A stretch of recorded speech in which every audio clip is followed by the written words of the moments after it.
चलिए सीधे लिए चलते हैं आपको छत्तीसगढ़ विधानसभा में, जहां पर बजट सत्र का आगाज आज होना है। राजगीत के आधिकारिक संस्करण का अभिवादन किन किन अवसरों पे होगा, इसका उल्लेख आदेश में है। आदेश के अनुसार राज्यपाल महोदय के आने और जाने के समय राष्ट्रगीत वंदे मातरम को बजाया जाएगा। पूर्व परंपरा अनुसार विधानसभा की कार्यवाही प्रारंभ होते ही राष्ट्रगीत वंदे मातरम एवं राज्यगीत अरपा पैरी के धार को बजाया जाता था। इसके पश्चात माननीय राज्यपाल महोदय की प्रतीक्षा की जाती थी।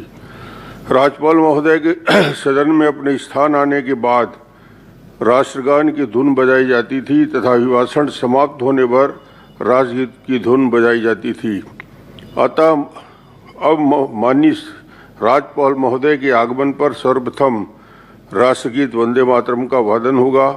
इसके पश्चात राष्ट्रगीत एवं राज्यगीत अरपा पैरी के धार बजाया जाएगा तथा माननीय सदस्य राज्यपाल महोदय द्वारा अभिभाषण को समाप्त हो जाने के बाद उसके प्रस्थान पूर्व राष्ट्रगीत वंदे मातरम एवं राष्ट्रगीत जन गण मन बजाया जाएगा। मैं समझता हूँ सदन इससे सहमत है। अब सदन माननीय राज्यपाल महोदय के आगमन की प्रतीक्षा करेगा।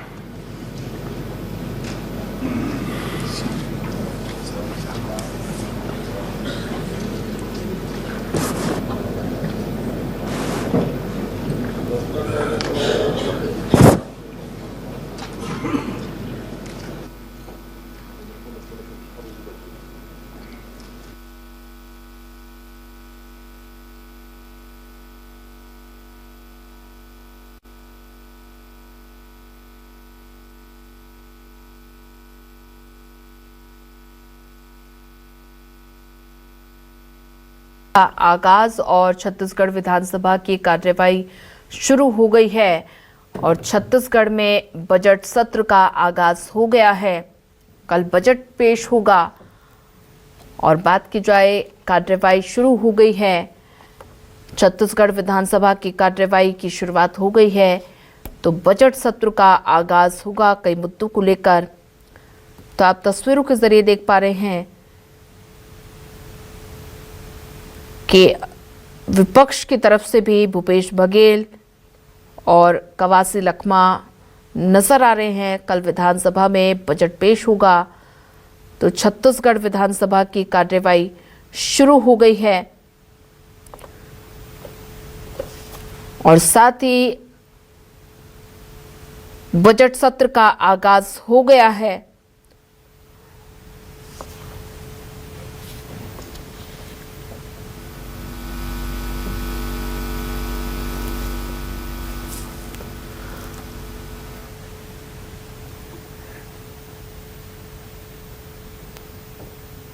तो छत्तीसगढ़ का बजट पेश होने जा रहा है। बजट से लोगों को खासी उम्मीदें नजर आ रही हैं। तो इससे जानने के लिए न्यूज़ 24 एमपीसीजी की टीम आम जनता के बीच पहुंची और उनसे खास बातचीत की गई, जहां लोगों ने शहर के विकास, रोजगार, खेल, शिक्षा, स्वास्थ्य पर आधारित बजट होने की उम्मीद जताई है।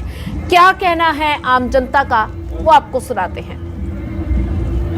कल छत्तीसगढ़ का बजट पेश होने वाला है और बजट को लेकर आम जनता के हिसाब से किस प्रकार का बजट होना चाहिए छत्तीसगढ़ में, फिलहाल उस पर चर्चा भी होगी। और आप तस्वीर देख रहे हैं कि अलग अलग वर्ग के लोग भी इस वक्त हमारे साथ मौजूद हैं और कुछ वरिष्ठ नेताएं भी हैं, उनसे भी बातचीत करेंगे। कल बजट पेश होने वाला है, कैसे देखते हैं कल के बजट? देखिए, कोई भी प्रदेश का बजट उसके रीढ़ की हड्डी होता है और मुझे लगता है कि जो प्रदेश के मुख्यमंत्री हैं उनको इस चीज़ में ध्यान देना चाहिए कि जैसे मनरेगा योजना में इन लोगों ने अभी बदलाव करके उसको बजट ओरिएंटेड कर दिया।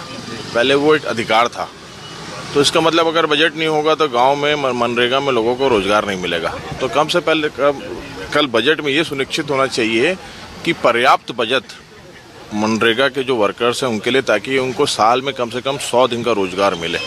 ये बहुत ज़रूरी है क्योंकि जब ग्रामीण अर्थव्यवस्था अच्छी रहेगी तो ग्रामीण क्षेत्रों से पलायन शहर में कम होगा। शहर में पलायन कम होगा तो शहर में बहुत ज़्यादा बोझ नहीं बढ़ेगा। पर अगर हम नहीं देते हैं, जिस हिसाब से अभी हालत दिख रही है, तो फिर लोग गांव छोड़ के शहर की तरफ आना चढ़ेंगे। शहर में जो जितने भी रिसोर्सेस हैं वैसे ही लिमिटेड है, उसमें और भार बढ़ेगा, बेरोजगारी बढ़ेगी।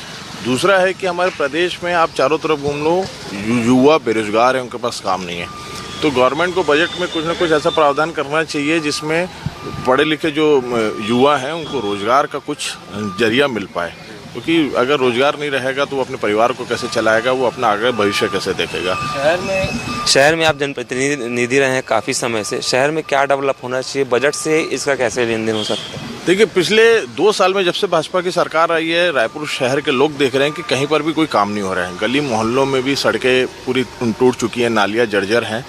और इसके अलावा हम लोगों की सरकार के समय में हम लोगों ने एक योजना लाने की सोची थी जिसमें सारी जितनी केबल्स हैं शहर में उसको अंडरग्राउंड करेंगे। प्राइवेट सेक्टर के लिए भी अगर सरकार कुछ लाए, कुछ नियम लाए, जैसे गवर्नमेंट का एक फिक्स टाइम होता है, प्राइवेट का कोई टाइम नहीं आता। एंट्री का टाइम होता है लेकिन एग्जिट का टाइम नहीं होता प्राइवेट में। तो अगर सरकार इसमें भी कुछ अच्छा नियम लेके आए तो एक प्राइवेट सेक्टर वालों के लिए भी एक बहुत अच्छा गिफ्ट होगा ये। आप ये बताइए भैया, आप लोग सुबह खेल खेलते हैं तो गेम्स को लेकर क्या बदलाव हो सकते हैं? अलग अलग तरीके से आप लोग एक्सरसाइज भी करते हैं, तो गेम्स को लेकर कैसे बदलाव होने चाहिए छत्तीसगढ़ के में, खासकर राजधानी में? अधिकतर खेल के नाम से तो ऐसा है कि छत्तीसगढ़ में अधिकतर जगह हर वार्ड में ग्राउंड होने चाहिए, हर ग्राम पंचायत में ग्राउंड होने चाहिए, क्योंकि बहुत जगह देखा गया है शहर में भी गिने चुने 2 ही 3 मैदान हैं खेलने के लिए। हमको भी, जैसे मैं भी वहाँ मुआ सड्डू में रहता हूँ, खेलने के लिए हमको 5 किलोमीटर 10 किलोमीटर जाना पड़ता है। तो ग्राउंड की व्यवस्था करनी चाहिए गवर्नमेंट को। बजट में ग्राउंड की व्यवस्था आनी, हाँ, व्यवस्था आनी चाहिए। और एकेडमी भी खुलनी चाहिए। बहुत सारी एकेडमी नहीं है, एक ही जगह है शहर के बीच में, लेकिन आउटर जैसे हम लोग आसपास में जैसे विधानसभा क्षेत्र में रहते हैं उधर स्पोर्ट्स के लिए कुछ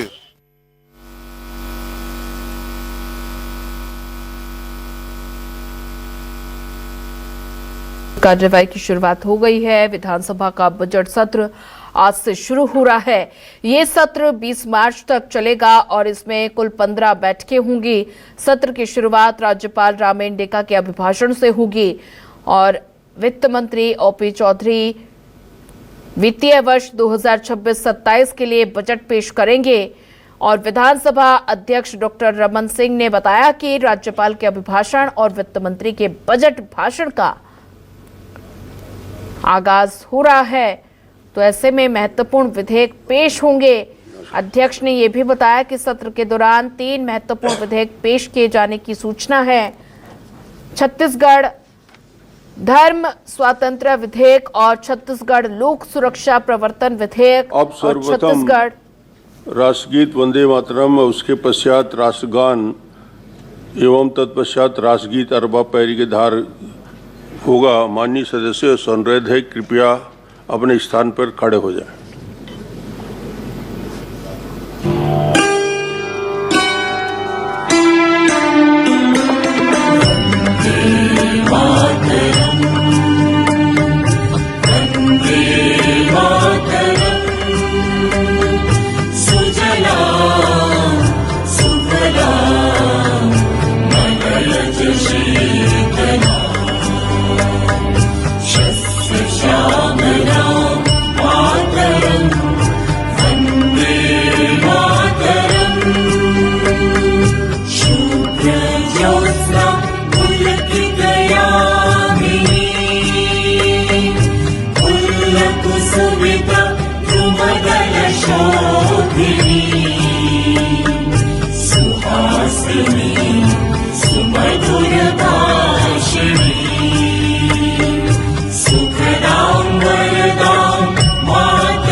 मन अधिनायक। तो कल विधानसभा में पेश होगा बजट और महत्वपूर्ण विधेयक पेश होंगे। अध्यक्ष ने यह भी बताया कि सत्र के दौरान 3 महत्वपूर्ण विधेयक पेश किए जाने की सूचना है। तो छत्तीसगढ़ विधानसभा की कार्यवाही की शुरुआत हो गई है। कल बजट पेश होना है। तो 3 महत्वपूर्ण विधेयकों में छत्तीसगढ़ धर्म स्वातंत्र्य विधेयक और 2026 प्रमुख है, जो जबरन मानतांतरण के खिलाफ कठोर सजा का प्रावधान करेगा। सत्र के दौरान कुल 15 बैठकें निर्धारित हैं, जिसमें 24 फरवरी को वित्त मंत्री ओपी चौधरी साय सरकार का तीसरा बजट पेश करेंगे। प्रस्तावित कानून में धोखाधड़ी, प्रलोभन और दबाव के माध्यम से किए गए 10 वर्ष तक कठोर सजा का प्रावधान संभावित है। धार्मिक स्वतंत्रता कानून को प्रभावी बनाने के लिए राज्य सरकार ने ओडिशा, मध्य प्रदेश और उत्तर प्रदेश समेत 9 राज्यों के अधिनियमों का अध्ययन किया है। तो पुराने विधेयक की जगह लेगा कानून। नया विधेयक 1968 के पुराने कानून के स्थान लेगा। सत्र के पहले दिन राज्यपाल रमेन डेका का अभिभाषण होगा। बस कुछ ही देर में अभिभाषण की शुरुआत हो जाएगी। तो ऐसे में 25 फरवरी को राज्यपाल के अभिभाषण पर ज्ञापन प्रस्ताव पर चर्चा की जाएगी। 26 से 27 फरवरी को आय व्यय पर सामान्य चर्चा की जाएगी।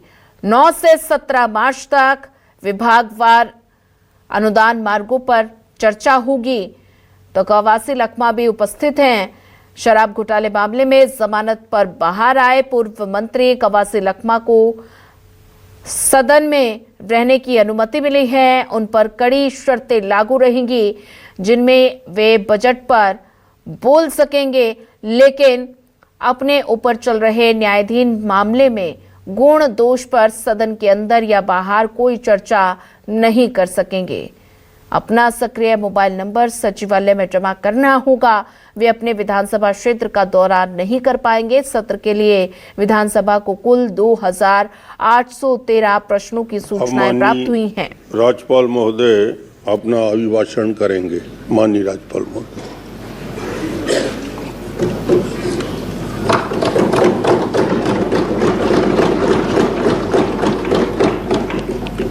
माननीय सदस्यगण, आप सभी को छत्तीसगढ़ राज्य स्थापना और हमारी विधानसभा की रजत जयंती की बहुत बहुत बधाई। राज्य स्थापना की रजत जयंती के अवसर पर माननीय प्रधानमंत्री श्री नरेंद्र मोदी जी की कर कमलों से हमारी विधानसभा के नवीन भवन का लोकार्पण हुआ।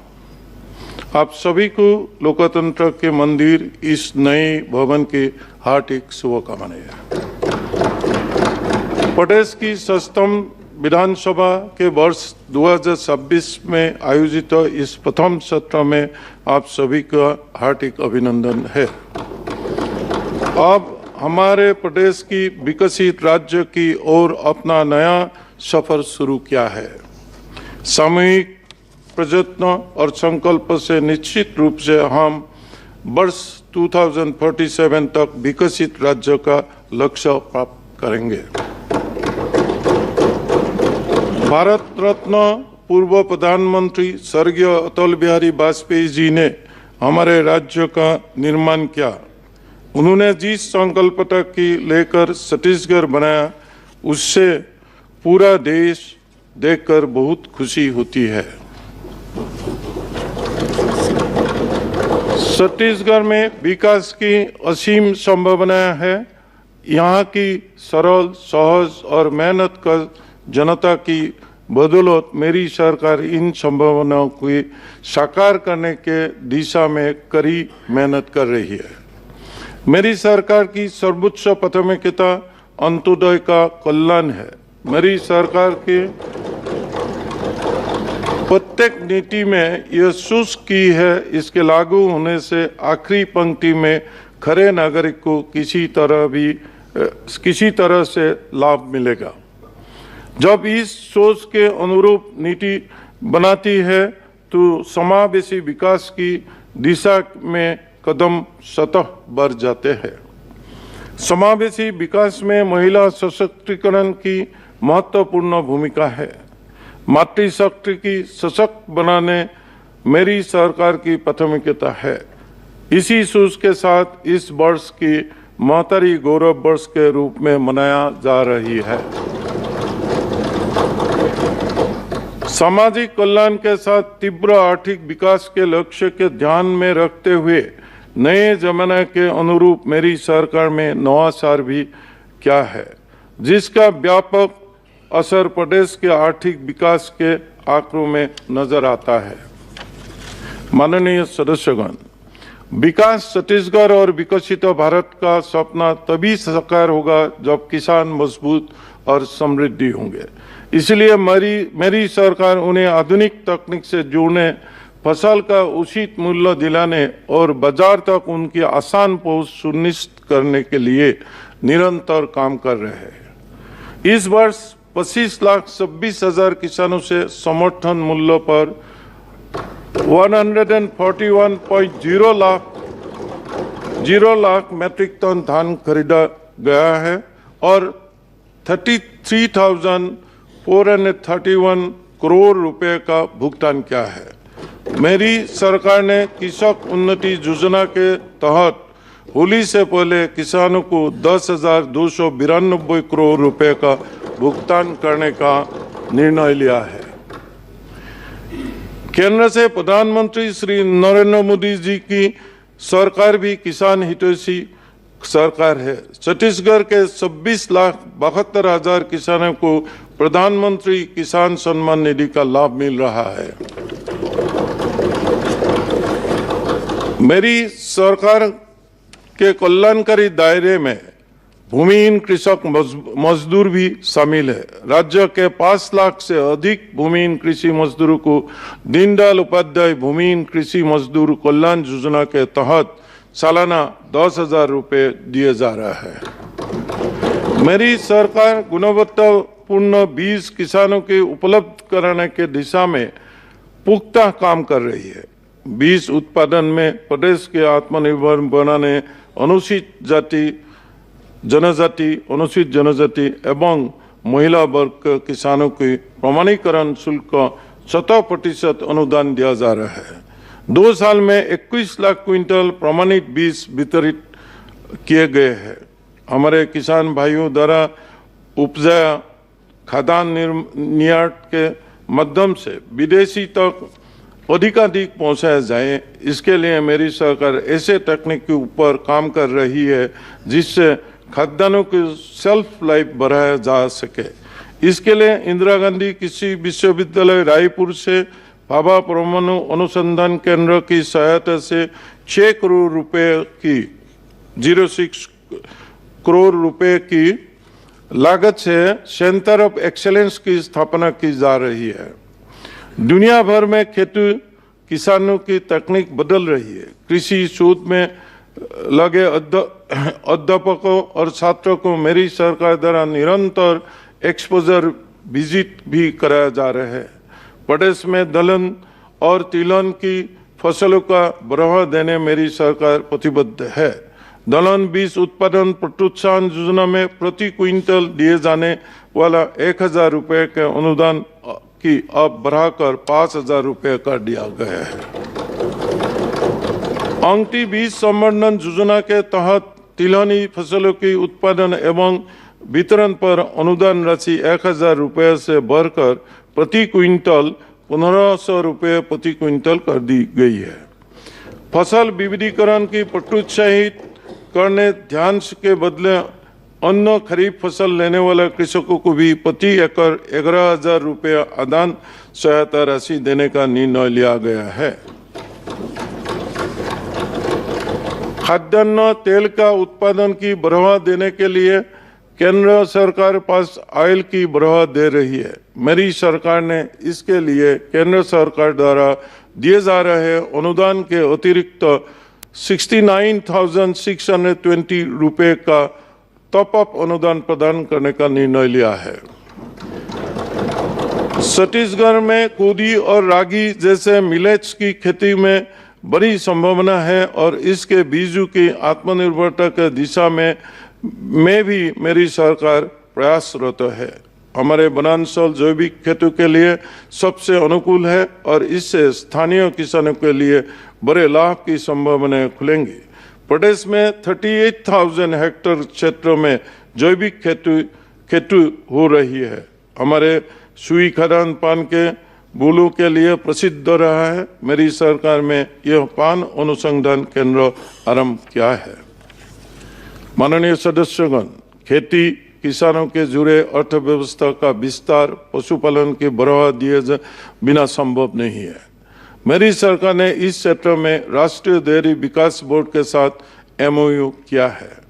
सहकारिता की ताकत सबसे बड़ी ताकत है। इस ताकत से लोगों को जोड़ने हुए सहकार से समृद्ध योजना के तहत 488 नवीन डेयरी समितियों का गठन किया गया है। दुग्ध उत्पादक किसानों के आय बढ़ाने के उद्देश्य से महासंघ द्वारा दूध का क्रय मूल्य 35,000 रुपये से बढ़कर 37 रुपये 50 पैसे 35 रुपये से बढ़ाकर 37 रुपये 50 पैसे प्रति लीटर कर दिया गया है। वर्ष 2022-23 में जहां दूध उत्पादन 1,955,000 टन था, वही वर्ष 2026-25 में यह बढ़कर 2,162,000 टन हो गया। प्रति व्यक्ति दूध उपलब्ध की वर्ष 2022-23 के 180 ग्राम था, प्रतिदिन से बढ़कर 194 ग्राम प्रतिदिन हो रहे हैं। दूध उत्पादन बढ़ने का लाभ किसानों को तो ही हो रहा है, हमारे ननिहाल की भी इसके माध्यम से बेहतर पोषण मिल रहा है। मत्स्य पालन के क्षेत्र में भी बड़ी संभावनाएं हैं। कांकेर जिला देश भर में इस क्षेत्र में मॉडल जिला बना है। यहाँ केंद्र सरकार द्वारा बेस्ट इनलैंड डिस्ट्रिक्ट का रूप में चुना भी गया है। अभी हमारा प्रदेश मत्स्य उत्पादन के मामले में देश के चौथे स्थान पर है। मेरी सरकार ने वर्ष 2048 तक इसे देश में तीसरे स्थान पर लाने के लक्ष्य रखा है। गांव में खेत, घर में पशुपालन और खेत में लगी दबरी में मछली पालन, इस तरह के अप्रोच से काम करने के किसान भाइयों के आय में और भी वृद्धि होगी। मेरी सरकार इस दिशा में किसान भाइयों को प्रेरित करने का काम कर रही है। इसके उत्साहजनक परिणाम सामने आए हैं। निजी क्षेत्र में 7,580 हेक्टेयर में मत्स्य पालन का काम हो रहा है। माननीय सदस्यगण, विकसित छत्तीसगढ़ का आधार सिंचाई परियोजना है। पिछले 2 वर्षों में मेरी सरकार ने प्रदेश में 25,000 हेक्टेयर क्षेत्र में सिंचाई क्षमता की वृद्धि की है, जिसमें राज्य के कुल विकसित सिंचाई क्षमता 21,76,000 हेक्टेयर हो गया है। 73,000 हेक्टेयर से अधिक सिंचाई सुविधा में विस्तार एवं पुनर्स्थापन के लिए 477 सिंचाई योजनाओं के लिए 1,874 करोड़ रुपए की स्वीकृति भी दी गई है। सिंचाई योजना के लिए अधिग्रहित भूमि के लंबित मुआवजे के प्रकरण को निपटाने में मेरे सरकार ने उल्लेखनीय सफलता हासिल की है। किसान भाई को वित्तीय वर्ष 2026-25 में 700 करोड़ रुपए मुआवजा के भुगतान किया गया है। वही वन भूमि से संबंधित 100 करोड़ रुपए की लंबित मुआवजा राशि का भुगतान किया गया है। इससे वन प्रभावित सिंचाई योजनाओं के निर्माण में गति आई है। मातृशक्ति का सम्मान, उनके गरिमा की रक्षा और उनका आर्थिक सशक्तिकरण मेरी सरकार की सर्वोच्च प्राथमिकता है।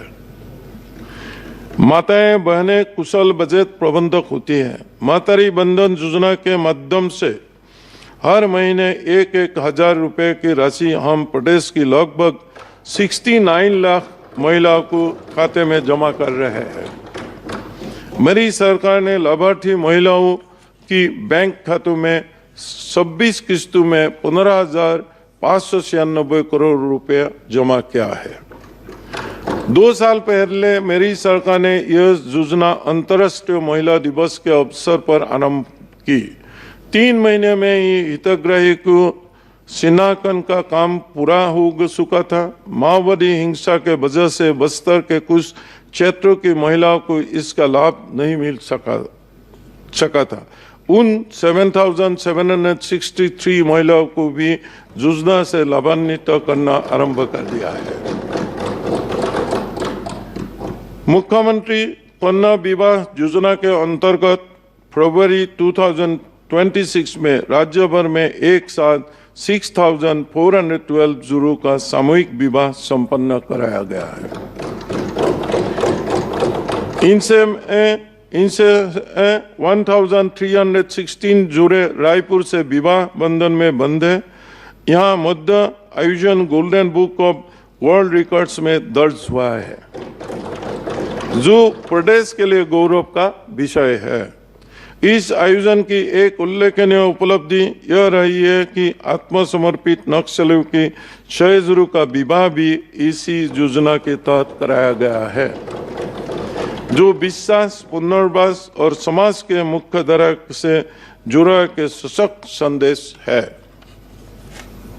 मेरी सरकार ने मातृशक्ति के लिए प्राथमिकता से योजनाएं बनाया है। ग्रामीण क्षेत्र में माताएं बहनें अपने हुनर को आगे बढ़ाए, इसके लिए 137 मातृ सदन पूर्ण कर लिया गया है तथा 212 मातृ सदन निर्माणाधीन है। हमारे नैनीताल हमारा भविष्य है। पूरे जतन के साथ उनकी परवरिश की हो, इसके लिए मेरी सरकार उनके पोषण का खास ध्यान रख रही है। पोषण ट्रैकर ऐप के नतीजे उत्साहित करने वाला, इससे हमारे ननिहाल के कुपोषण के सभी मापदंडों को भी आ रही है।